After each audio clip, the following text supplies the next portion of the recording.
Hello everyone, good evening. नमस्कार सभी प्यारे विद्यार्थियों को। मैं उमेश पाल एक बार फिर से आप सभी विद्यार्थियों का आपके अपने परिवार टीचर्स वर्ल्ड में स्वागत करता हूं। उम्मीद है कि आप सभी स्वस्थ और मस्त होंगे। राधा रानी की कृपा सभी विद्यार्थियों पर बनी होगी। बेटा, जैसा अभी लास्ट टर्न पे हम लोगों ने डिस्कस किया था एक प्लान को, उस प्लान में हमने स्पेशल पेडागोजी क्लास के संबंध में आपको बताया था कि किस तरीके से हम लोग अपनी क्लासेस को कंटिन्यू करेंगे। और उस बैच का नाम मैंने स्पेशल पेडागोजी बैच इसलिए रखा हुआ है क्योंकि हम लोग इस बार पेडागोजी को कुछ इस तरह से पढ़ेंगे कि आपका एक कंप्लीट कोर्स होगा, है ना। मतलब आप चाहे सीटेट की परीक्षा दें, आप चाहे यूपीटेट का एग्ज़ाम दें, आप चाहे एस्टेट दें, आप चाहे केवीएस दें, आप चाहे DSSS भी दें, हर बार आपको पेडागोजी को पढ़ने की ज़रूरत नहीं पड़ेगी। बस करना क्या होगा कि कंटिन्यूसली कंसिस्टेंटली इसको आप एक बार कंप्लीट करेंगे और इसके बाद इनमें से कोई भी एग्ज़ाम आप देना चाहोगे ना, तो उसके बस प्रीवियस क्वेश्चंस को आप लगा दीजिए, जिससे क्या होगा कि आपको एग्ज़ाम के नेचर और क्वेश्चन के पैटर्न समझ में आ जाएंगे, जिससे आप कंप्लीट एग्ज़ाम कर पाओगे। पेडागोजी में आपको कोई समस्या फिर नहीं रह जाएगी। ठीक है, चलिए शुरू करते हैं आज की क्लास को और समझते हैं। आज हमारी फर्स्ट क्लास है और जैसा कि हमने एनालिसिस किया था उसके हिसाब से आज हम लोग फर्स्ट चैप्टर करने वाले हैं। ठीक है, बाल विकास के पहले चैप्टर को आज हम लोग डिस्कस करने जा रहे हैं। ठीक, चैप्टर नंबर 1 को जिन विद्यार्थियों ने उसको नहीं देखा हुआ है, लास्ट वाला जो हमारा प्लान रहा है, तो उसको जाकर के वापस देख लेंगे तो उनको पता चलेगा कि हमें कौन कौन से चैप्टर्स करने हैं और मैं वो सारे चैप्टर्स सीक्वेंसली करने वाला हूँ। ठीक है, तो आज हम लोग जानेंगे कि मनोविज्ञान क्या है, किन किन क्षेत्रों में इसका उपयोग होता है, क्यों पढ़ा जाना आवश्यक है। साइकोलॉजी एक ऐसा विषय है जो ना पढ़ते हुए भी, ना चाह करके भी वो हमारे जीवन में इंक्लूड है, संबंधित है। इसके बिना तो लाइफ हो ही नहीं रही है ना। ये सब जानने से पहले आप सभी से मेरा एक रिक्वेस्ट है कि आप चैनल को सब्सक्राइब करेंगे अगर आप फर्स्ट डे देख रहे हैं, फर्स्ट टाइम देख रहे हैं, और अधिक से अधिक जितना ज़्यादा हो सकता है उतना ज़्यादा इसको शेयर कर देंगे। ठीक है, जिससे और भी आपके भाई बहनों के बीच ये पहुंचेगा, उन्हें भी सीखने का मौका मिलेगा। और सबके सब बेचारे, ये सारा मैटर ना बिल्कुल पेड कोर्स में मिलता है, जो आपको मैं यहाँ पे बिल्कुल फ्री ऑफ कॉस्ट प्रोवाइड करने वाला हूँ, लेकिन आपको कंटिन्यूटी मेंटेन करनी पड़ेगी। ठीक है, शुरू करते हैं अपने पहले चैप्टर को। सबसे पहले समझते हैं कि मनोविज्ञान एक्चुअली होता क्या है। तो देखिएगा, मनोविज्ञान जो शब्द है वो अंग्रेजी भाषा के साइकोलॉजी शब्द से मिलकर बना है। मतलब यूँ कह सकते हैं कि उसे आप साइकोलॉजी भी कहते हैं। साइकोलॉजी वर्ड जो होता है वो 2 शब्दों से मिलकर बना है। एक का नाम है साइकी, दूसरे को कहते हैं लोगोस। दोनों ही आपके ग्रीक शब्द हैं, ग्रीक भाषा से लिए गए हैं। साइकी का अर्थ होता है बच्चा आत्मा और लोगोस का अर्थ होता है विज्ञान। ठीक है, अब इसको हम कह सकते हैं मनोविज्ञान जो है वो आत्मा का विज्ञान है। आत्मा का विज्ञान कैसे कहोगे? साइकी का मेन क्या है? आत्मा। लोगोस का मेन क्या है? विज्ञान। तो आप कह सकते हो कि मनोविज्ञान आत्मा का अध्ययन है, आत्मा का विज्ञान है। ठीक है, अब बात कर लेते हैं कि ये आत्मा का विज्ञान कैसे है। तो कुछ प्रश्न मैं आपसे कर रहा हूँ और उन्हें आप अपने दिमाग में रख के उन्हें सोचिए। जैसे आपको याद होगा परीक्षा के ठीक एक दिन पहले का जो समय होता है ना, वो कितना भारी दिन होता है और हमारे अंदर किस किस तरह से अनुभव आते हैं, कैसे कैसी चीज़ों को हम एक्सपीरियंस कर रहे होते हैं। लगता है कि यार पढ़ाई तो बहुत करी थी लेकिन आज तो बड़ा हार्ट बीट्स बढ़ा होता है ना। कॉन्फिडेंस लो लेवल में है। मतलब आप देख रहे हो ना कि हमने पढ़ाई बहुत करी थी लेकिन लगता है कि कुछ याद नहीं आ रहा। लेकिन अगर वास्तव में आपने पढ़ाई करी है तो परीक्षा में जब आप बैठोगे, उसे फेस करोगे, तब आपका ये भय काफ़ी हद तक कम हो जाएगा और परीक्षा आप ठीक से लिख पाओगे। ठीक है, दूसरी बात है, प्रश्न उठता है कि लोग प्रेम क्यों करते हैं, क्या हो सकता है? इसके ना करने से या करने से जीवन चलता या सुधरता तो नहीं है। ऐसा तो नहीं है कि अगर हम प्रेम किसी से ना करें तो जीवन रुक जाएगा। ऐसा भी नहीं है कि किसी से हम प्रेम बहुत करें तो जीवन बड़ा सरल हो जाएगा। मुझे लगता है प्रेम करने के बाद जीवन तो और कठिन हो जाता। ठीक है, तो चलिए, ये प्रश्न है जो आपको खुद से पूछना है। सपने क्यों आते हैं? लोग दूसरों की मदद क्यों करते हैं? क्यों आज बांग्लादेश की जो स्थिति बनी हुई है उस पर फ़िलहाल तो मैं कुछ नहीं कह सकता, नहीं कहूँगा, लेकिन आप देख रहे हो कि हम इंसान एक इंसान की जान लेने पर क्यों तुले? क्या जीवन इतना कमज़ोर हो गया, उसका कोई मूल्य नहीं बचा? क्या हमारी समझ इतनी कमज़ोर हो चुकी है कि हम एक दूसरे की जान लेकर के ही इस दुनिया में रह पाएंगे? कहीं न कहीं मनोविज्ञान कहता है कि दुनिया में जो दुखों का भंडार है ना, उसका अकेले मात्र स्वयं मनुष्य ही उसका कारण है। ठीक है? खैर, आई थिंक आपको बात समझ में आ रही होगी कि मनोविज्ञान किन प्रश्नों का जवाब दे सकती है।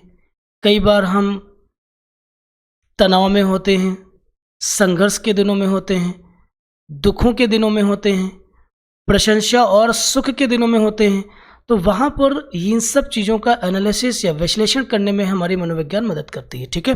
तो उम्मीद है आपको समझ आया होगा कि मनोविज्ञान की उपयोगिता क्या है। और बड़ी सरल भाषा में अगर मैं बोलूँ तो आप ये सब अगर आपको याद नहीं रह पा रहा है तो आप दो बातें याद रखो कि मनोविज्ञान स्वयं को जानने में हमारी मदद करेगा और सामने किसी व्यक्ति या समाज को समझने में हमारी मदद करता है।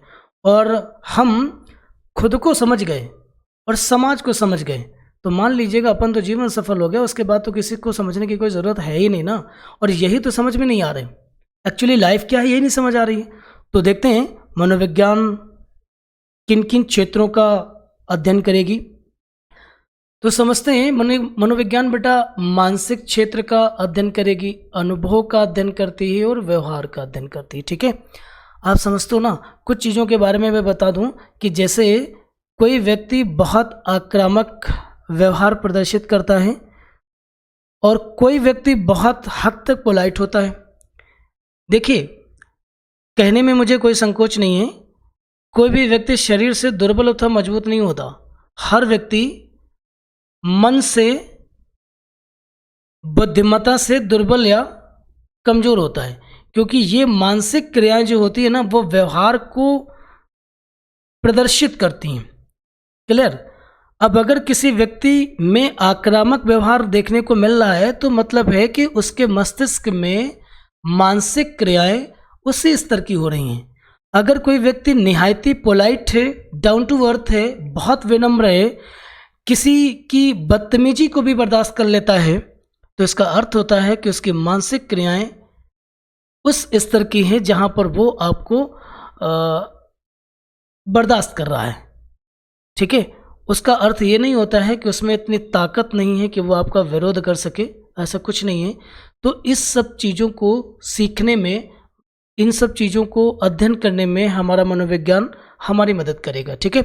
समझते हैं सबसे पहले मानसिक क्रिया क्या होती है। तो बड़ा सिंपल पैटर्न पर हम आपको समझाते हैं कि बच्चा, मानसिक क्रियाएं कहते हैं जैसे रात में सपनों का आना, किसी भी चीज़ को याद करना, या जिसे याद करना चाहते हो उसे भूल जाना, या फिर यूँ कहें कि जिसे बुला देना चाहते हो उसे वो बार बार याद आना, ये मानसिक क्रिया है। कल्पनाएं समझते हो ना कि कल को यार, काश यार, जब अभी क्या नाम है उसका, मुकेश अंबानी के बेटे का शादी हो रहा था ना, तो कईयों को लग रहा था कि क्या यार शादी है, एक बार शामिल होने का मौका मिल जाता, पैसा तो इसी के पास है। ठीक है ना? तो ये क्या है? कल्पनाएं हैं। ठीक है? किसी भी समस्या के समाधान में जो मेंटल प्रोसेस लगता है वो मानसिक क्रिया है ना? किसी को प्यार करने में जो लगता है, किसी को क्रोध करने में जो लगता है, किसी को मदद करने में जो लगता है, ये सारी क्या है? मानसिक क्रियाएं हैं। उम्मीद है बात समझ में आ रही होगी आपको। चिंतन समझते हो ना? थिंकिंग, किसी भी विषय को सोचने में जो गतिविधि हो रही है, जो प्रोसीजर हो रहा है, वो सारा क्या है? मेंटल प्रोसेस है। एक बात और कहूँगा कि मेंटल प्रोसेस जो होता है वो मस्तिष्क में होता तो है, लेकिन उसका कोई आधार नहीं है। उसका आधार जो बनता है वो सिर्फ और सिर्फ बनता है मस्तिष्क की कोशिकीय क्रियाएं। कोशिकीय क्रिया समझते हो? कोशिकीय क्रियाओं का अर्थ ये हो जाता है कि जिन क्रियाओं के कारण मस्तिष्क जिंदा है, अगर वो कोशिकीय क्रियाएं मस्तिष्क में ना हो तो मस्तिष्क जिंदा नहीं रह जाएगा। मस्तिष्क की कोशिकीय क्रियाएं अगर सुचारू रूप से चल रही हों तो मानसिक क्रियाएं भी सुचारू रूप से चलती रहती हैं। ठीक है, बस क्या है, मानसिक क्रियाएं बहुतायत बाह्य वातावरण से प्रभावित होती हैं, जिनके बारे में हम लोग अभी आगे पढ़ेंगे, है ना। तो एक लाइन में एक चीज़ और भी हम कहना चाहेंगे कि जो मानसिक क्रियाएं होती हैं वे निरंतर चलती हैं और स्वतंत्र भी होती हैं। स्वतंत्र का मतलब है कि मेरे दिमाग में क्या चल रहा है, मैं किसी के बारे में क्या सोचूं, कोई कंट्रोल है या इस पर किसी का अधिकार है। और निरंतर इसलिए कहा जाता है क्योंकि 24 आवर्स मेंटल प्रोसेस होता है। कहा जाता है, कुछ मनोवैज्ञानिकों का मानना है कि सोते समय व्यक्ति ज़्यादा सूचनाएं ग्रहण करता है। जैसे एक बात मैं और बता दूं, जैसे आपको याद होगा कि आप अपने कमरे में सोए हुए हैं और रात में आपकी माताजी उठ के आपके दरवाजे को नॉक करती हैं, तो आप उठ के दरवाज़ा खोलते हो। इसका मतलब ये हुआ कि आपका शरीर तो सो रहा था, रेस्ट में था, लेकिन मानसिक क्रियाएं काम कर रही थी, तभी तो उनके खटखटाने की आवाज़ आप तक गई और आपने उसको रीड किया कि मेरे दरवाजे पर कोई है। तो ये सारी चीज़ें क्या हैं, मानसिक क्रियाओं का बोध कराती हैं। उम्मीद है बात समझ में आ गई होगी। अब बात कर लेते हैं अनुभव की। भैया अनुभव जो होता ना वो आंतरिक है। आंतरिक समझते हो ना, आंतरिक भी है और व्यक्तिपरक भी है, मतलब पर्सनल है। हमारा एक्सपीरियंस जो मैंने फील किया है, जो मुझे एक्सपीरियंस हुआ है, वैसा ही सेम सब्जेक्ट पे आपको भी होगा, ये ज़रूरी नहीं है। देखिए, मुझे साइकोलॉजी पढ़ाने में मज़ा आ रहा है, मैं आपको बहुत सारे एग्जाम्पल दे रहा हूँ, आपकी लाइफ से जुड़े हुए दे रहा हूँ, मुझे आनंद आ रहा है। अब इतना ही आनंद क्या आपको भी आ रहा होगा, ये ज़रूरी नहीं है। ठीक है ना, तो ये डिपेंड करता है, एक्सपीरियंस आपका भिन्न होता है। दूसरी बात मैं एक चीज़ और कर दूं, जैसे चलिए देखते हैं, फिर आगे इसको पढ़ेंगे भी, है ना। छोटा सा एक एग्जांपल और लेना चाहेंगे। जैसे मान लीजिए जीवन में ऐसा कोई व्यक्ति नहीं जिसको प्रेम ना होता हो, है ना, लेकिन क्या प्रेम सभी को एक ही जैसा होता है? कुछ लोगों का एक्सपीरियंस पॉजिटिव होता है प्रेम को लेकर, लव को लेकर के, नहीं बहुत अच्छी चीज़ है। कुछ लोगों का नेगेटिव होता है कि नहीं यार, इससे दुनिया में गंदी चीज़ कुछ है ही नहीं, मैंने जब से किया ना तो मेरे करियर ही बर्बाद हो गया। कुछ ऐसे आईएएस एस्पिरेंट हुए हैं जिनको प्रेम होने के बाद वो यूपीएससी को उन्होंने क्वालिफाई किया है, फर्स्ट और सेकंड रैंक में थे, जो कभी ना आने की पॉसिबिलिटी थी, है ना। उसमें से आप देख रहे हो कि 12th फेल एक मूवी आपके सामने एक बड़ा एग्जाम्पल है। ठीक है, तो अनुभव बेटा भिन्न होते हैं। और कोई कह दे कि नहीं यार, मुझे प्रेम जब से हुआ तब से तो मेरी लाइफ ही ख़त्म हो गई, मैं जो कर रहा था मैंने वो भी छोड़ दिया, तो ये सारी चीज़ें अलग हैं, एक्सपीरियंस सभी का अलग होता है। इसलिए मैं पेरेंट्स से रिक्वेस्ट करना चाहूँगा कि कोई भी माँ बाप या कोई भी शिक्षक अपने अनुभव अपने बच्चों पर कतई न थोपें, क्योंकि अनुभव परिवर्तित होंगे, आत्मपरक होंगे, व्यक्तिपरक होंगे। ठीक है, अगर मैं व्यवहार की बात करूं तो व्यवहार वो चीज़ होती है, मानसिक क्रिया और अनुभव के संगठित रूप से व्यवहार उत्पन्न होता है। मतलब ये है कि जिस व्यक्ति में जैसी मानसिक क्रियाएं चल रही हैं, वो जैसा फील कर पा रहा है, वो दोनों ही आधार बनते हैं किसका, व्यवहार का। उम्मीद है बात समझ में आ गई होगी। चलिए थोड़ा सा मैंने यहाँ पे समझाने की कोशिश और करिए ताकि आप कहीं बोल ना जाएं। मानसिक क्रिया स्वतंत्र व निरंतर चलने वाली क्रियाएं होती हैं। उदाहरण में आप चिंतन ले सकते हो, स्मृति ले सकते हो, अवबोधन। अवबोधन समझते हो क्या आप सभी? अवबोधन का मतलब होता है अटेंशन, ध्यान, एवं समस्या समाधान। समस्या समाधान क्या होती है? प्रॉब्लम सॉल्विंग कैपेबिलिटीज को कहा जाता है।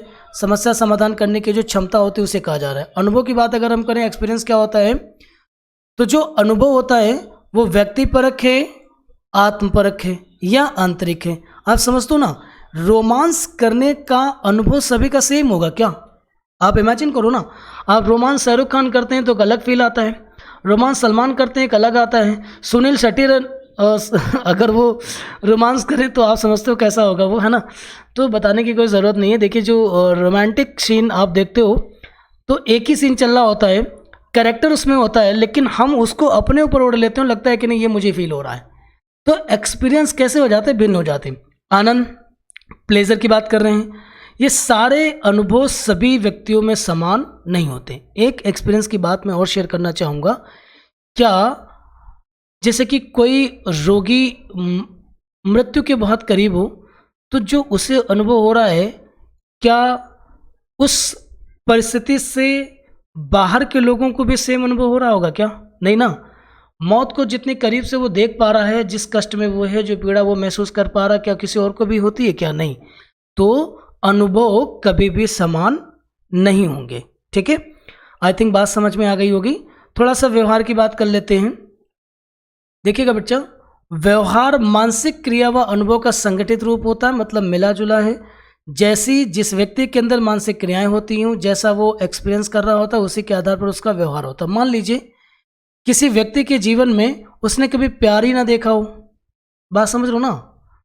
ठीक, उसने लड़ाई झगड़ा गाली गलौज ऐसे परिवेश में उसका जन्म हुआ है, यही सब देखा उसने, इसी में पला बड़ा है। मारपीट छोटी छोटी बातों के लिए उसके आस पड़ोस हो जाती है। तो उसकी जो मेंटल प्रोसेस है, उसका जो एक्सपीरियंस है, इसने उसके व्यवहार को बदल दिया होगा, और वो भी ऐसा ही होगा मोस्टली, है ना। किसी एक्सेप्शन की बात कर भी नहीं रहा हूँ, ये भी ध्यान रखिएगा। एक्सेप्शन तो सिर्फ एक्सेप्शन ही होता है अगर वो परिस्थिति से भिन्न ना हो, किसी नियम या सिद्धांत को फॉलो ना करे, तभी तो वो अपवाद होता है। ठीक है, व्यवहार की बात अगर हम करें तो देखिएगा, परिवार व समाज के मध्य हम भिन्न भिन्न स्थितियों में भिन्न भिन्न व्यवहार करते हैं। देखिए, हमारे परिवार में दादाजी हैं, मम्मी पापा हैं, मेरी वाइफ है, बच्चे हैं, ये सब है ना। तो आप देख रहे हैं कि इस एक कंप्लीट परिवार में मेरी भूमिका सभी के साथ अलग होती है, मेरा व्यवहार सभी के साथ अलग होता है। जब मैं पिताजी के साथ बैठता हूँ तो बातचीत और व्यवहार करने का स्तर अलग, माता जी के साथ बैठूंगा व्यवहार अलग, पत्नी के साथ होगा व्यवहार अलग, अपने बच्चों के साथ हम व्यवहार कैसा करेंगे? अलग। तो कहने का अर्थ ये हो गया कि व्यवहार किसी एक पैटर्न पर नहीं होता, समय समय के साथ स्थितियों के अनुसार वो लगातार बदल जाएगा। उम्मीद है आपको सारी बातें समझ में आई होंगी। बेटा, अब हम लोग पढ़ेंगे मनोविज्ञान के उपयोग। उपयोग का मतलब ये है कि कई बार मन में विचार ये आते होंगे कि यार मुझे साइकोलॉजी क्यों पढ़ना है। कुछ बच्चों का, कुछ विद्यार्थियों का मानना तो यही है कि परीक्षा पास करनी इसलिए पढ़ना। देखिए, किसी भी विषय को अगर आप परीक्षा पास करने के लिए ही पढ़ रहे हैं तो भैया उसमें एक औसत दर्जे के ही मार्क्स आएंगे। अगर आप विषय में आनंद ले रहे हो तो फिर मार्क्स आपके टॉप करने वाले होंगे। ठीक है, और वैसे भी साइकोलॉजी का परीक्षा से विशेष कोई लेना देना नहीं है, लेकिन तुम्हारी परीक्षाओं से जरूर है, इसलिए बहुत अच्छे से पढ़िए। जिन बच्चों को KVS या DSSS की तैयारी करनी है, उन्हें तो बहुत डेप्थ में सोचना चाहिए। जिस तरीके से मैं पढ़ा रहा हूँ, बहुत डेप्थ में पढ़ा रहा हूँ, बड़ा, और मैटर बहुत थोड़ा होगा, मैटर बहुत ज़्यादा कंजेस्टेड नहीं होगा, बहुत कॉम्प्लिकेटेड नहीं होगा। आप अच्छे से पढ़ेंगे इसको। ठीक है, चलिए शुरू करते हैं। देखिए, शिक्षा का जो उद्देश्य है वो है बालक का सर्वांगीण विकास करना। सर्वांगीण इन द सेंस कि बहुपक्षी या सभी स्तर का उसका विकास करने में मदद करना। अगर बहुत ठीक तरीके से किसी भी बालक का सर्वांगीण विकास किया जाना है तो शिक्षक और माता पिता दोनों को मनोविज्ञान का ज्ञान होना बहुत ज़रूरी है, क्योंकि बच्चों का जो व्यवहार है वो मनोवैज्ञानिक ही होता है, और बच्चे क्या सोच रहे हैं वो समझने के लिए मनोविज्ञान का ज्ञान होना आवश्यक है। देखा होगा कई बार हम अपने परिवार में बच्चों से गुस्सा कर लेते हैं और उसको पीट देते हैं, है ना। हमें लगता है कि उसका जो व्यवहार वो अनुचित है, गलत है, उसे नहीं करना चाहिए, उसे नहीं सीखना चाहिए।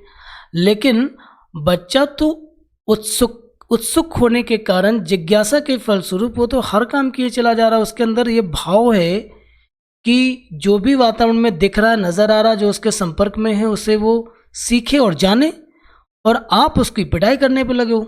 तो ये सारी चीज़ें समझना, पहली चीज़ समझ लेंगे, स्वयं को समझना।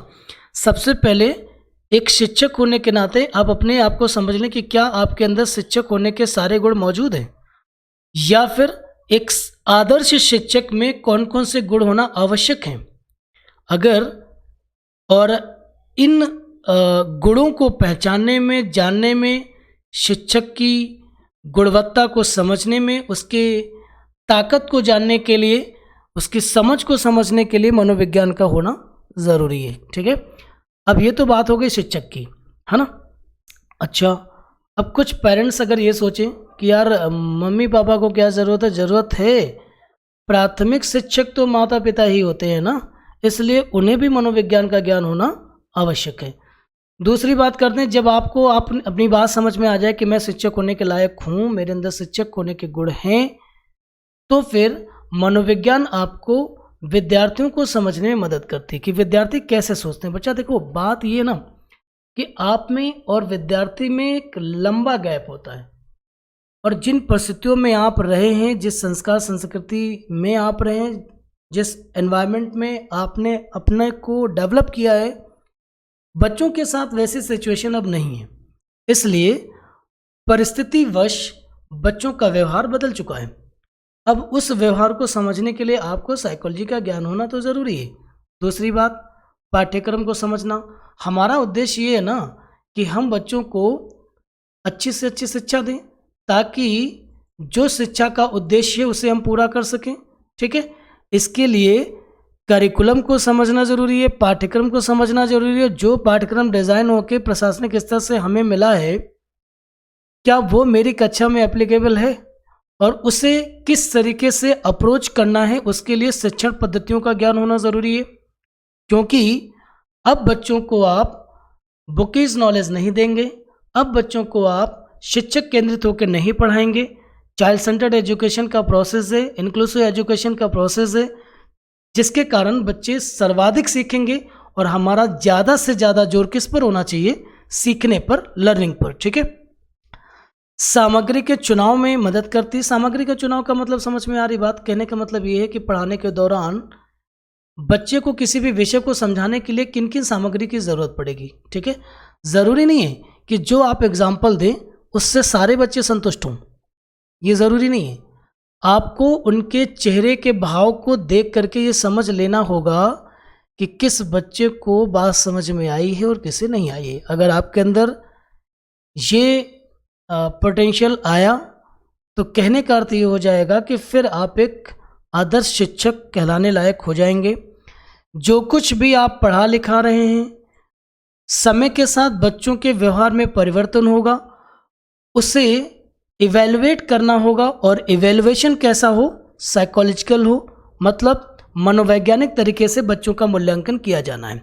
ठीक है, जब शिक्षा शिक्षक केंद्रित हुआ करती थी तो सामान्यतः बच्चों की परीक्षाएं ली जाती थी, जिसमें परीक्षाओं में अक्सर बच्चे फेल ही होते थे, क्योंकि भय उनका सबसे बड़ा कारण होता था।